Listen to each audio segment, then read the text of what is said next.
Hi, everyone. Harry here to talk about the government's motion in the Tanya Chutkin January 6th case by Special Counsel Jack Smith to file an oversized brief. Now, why is that important, or what does it mean? This is in the immunity litigation that follows on the heels of the Supreme Court's decision. And recall, the Supreme Court had it for months and months.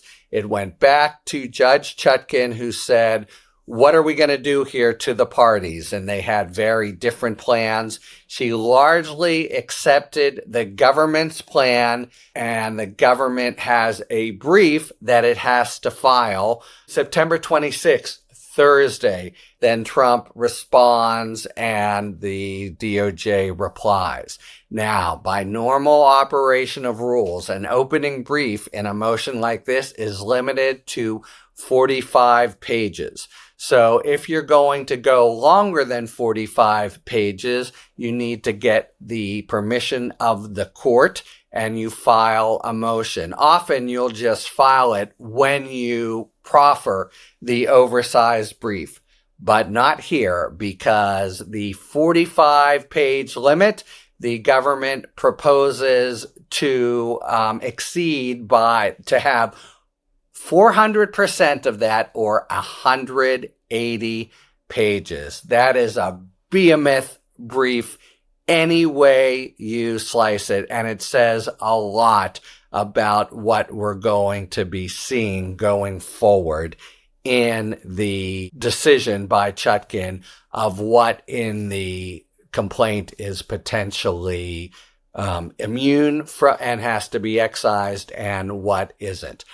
First, the Trump team, as it always does, opposes the motion for no good reason, really, but asked to be heard on it by the end of the 24th, I believe, the end of tomorrow, to say why, hey, you shouldn't be able to file an oversized brief. We'll see what they have to say. But the brief that the DOJ files comes out of the box with the statement from the immunity decision in the Supreme Court that the question of what's immune is the, quote, necessarily fact-bound. Now, we've wondered, does fact-bound mean, okay, it's on the facts, but the facts as alleged in the complaint, or literally do they purport to give, or do they intend to offer to the court evidence? And it's 100% clear they intend to offer evidence, that this 180-page submission will be just full of references to exhibits, some of which are sensitive, so there's going to be a whole tussle over that, what exhibit can be redacted and what can be made public and the like. But the government obviously contemplates a sort of line-by-line review. This tells us now, by the way, it gives us the sort of retrospective light on why they took a while and they weren't ready coming out of the box. It's obvious that Smith and the DOJ has gone from line one to the last line of the complaint and said, is this immune? What are the facts and the like? Now, critically, once you're dealing in facts, not just as alleged in an indictment, but as actually demonstrated by exhibits, you have the very strong prospect of testimony. So that would be one way you would prove it, as well as actual things that were said, say, in the grand jury.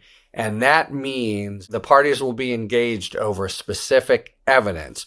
And the Trump team will say, you, Judge Chutkin, can't even consider this evidence because the evidence itself, for example, most tellingly or most controversially, let's say the evidence is former Vice President Mike Pence saying, Donald Trump told me X, like, you've really disappointed me and you're going to kill all the things he tried to say to browbeat him into breaking the law on January 6th. Those are facts, and those are the sorts of facts that could have a really incendiary effect in the political sphere, right? They could include things that would really look badly on Trump, and Trump will want to prevent, especially before the election.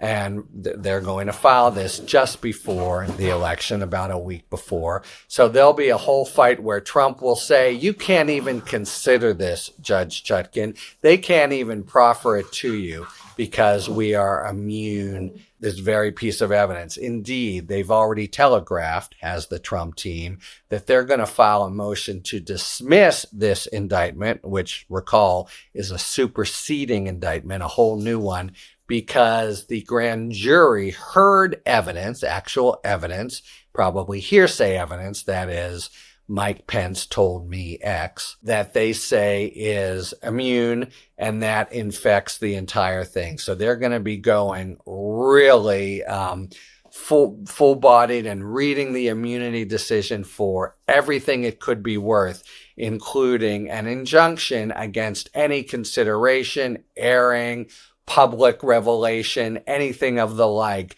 of particular evidence. And it's clear that that's what the 180 pages will include. So the motion says, we need to know just what happened. And the court has been directed to conduct a detailed, fact-bound, and thorough analysis of the government's brief.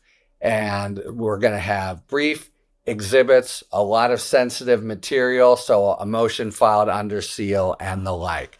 So that means that it's not simply, here's what we allege in the indictment, and let's analyze based on the allegations in the indictment whether it's immune. This is what we allege, Mike Pence said, and so you can consider it in that respect. But rather, here's evidence of what he said, what people did, and the like. And if that's the kind of inquiry that Chutkan is doing, then it will provoke a whole new layer of challenge from Trump that the mere consideration and certainly the public exposure of this evidence is itself a violation of the Supreme Court order. And that question is sort of freestanding and vital. And Trump, of course, will be in favor of going up and down and up and down and up and down to the Supreme Court in perpetuity until 2050. And this will be a separate issue that might have to be served up early for resolution before she even gets stuff. So you should, assuming... Sorry, that's my dog. Okay, stop it, Dipper. So assuming that she grants the motion or something like it, we should be prepared for an immediate fight from Trump, including going up, saying that you can't even think about, look at this stuff, Chutkan, or let the public see it. That itself is a violation of the immunity ruling as the Supreme Court laid it out and as we read it. So the 180-page, hugely oversized brief and the fact of exhibits makes it much more evident that we're going to have an immediate fight in Chutkan's court about whether you can even consider evidence in doing this thorough fact-bound inquiry.